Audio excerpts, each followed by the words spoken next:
If we're talking about a speech disorder, it's the inability to produce those sounds correctly. We look at this different ways. So there might be an articulation disorder, and this is difficulty more with speech motor control problems. So you'll hear them, but it's not always impacting your speech intelligibility. We talk about a phonological disorder. These are speech problems that are specific to phonological processes. So as your child develops, they go through using these different phonological processes. That is what is impacting their speech intelligibility early, and we wait for them to develop through those.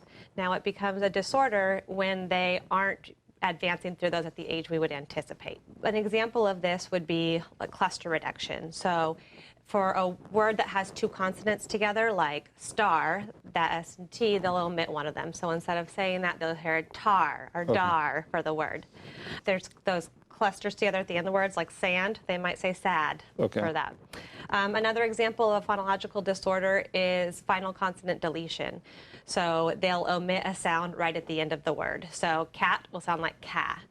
And you think about the developing child, and when they're using multiple processes together, it's going to impact their speech intelligibility because we're missing sounds all over the place, we're making substitutions, and it really impacts how you can understand them. Do we have any other examples for the speech disorders? Some of them might be a lisp, which you hear about. So we have an interdental or a frontal lisp, and you'll see the tongue move to the front of the teeth, so an S sound will sound like instead.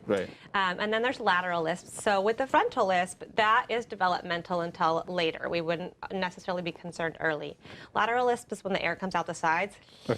And if you ever hear that, that's a concern.